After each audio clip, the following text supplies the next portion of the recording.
The New York Caledonian Club actually is an outgrowth of the gathering at the home of Captain William Manson in 1856.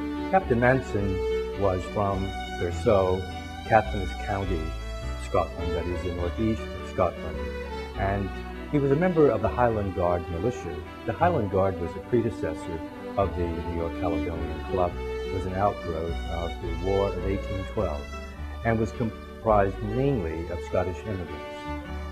On the evening of November 14, 1856, he invited a group of gentlemen to his home to reminisce about Scotland, to share stories and song and drink.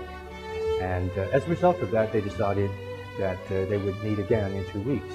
A circular was distributed for those who would have interest, and the New York Caledonian Club was formed as a result of that evening.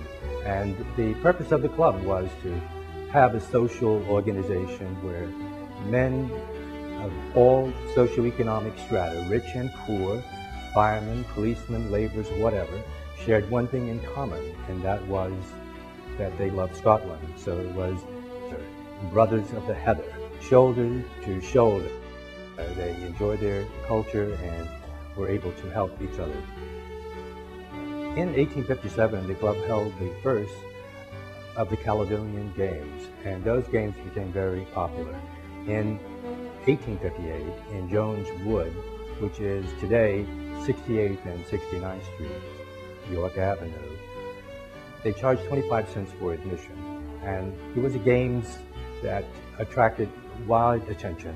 People from all of the United States, as well as Scotland, participated in those games.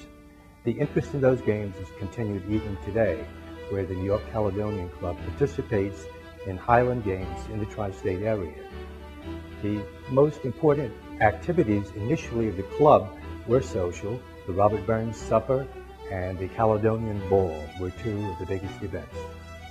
In 1898, Andrew Carnegie gave the club a building, and that was located on 7th Avenue, not far from what we call today Carnegie Hall. Carnegie came to the building, saw that there were no library books, and he turned to an aide and said, "Fill this room with books."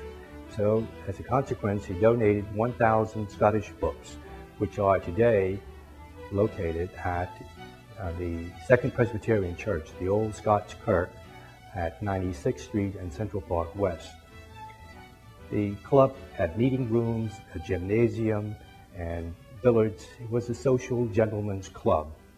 Today, the club operates a Scottish Studies program, which offers classes in Gaelic, bagpipe playing, Scottish history, and Highland dance, and other subjects. And it is the only organization in the city that does offer a program of Scottish culture.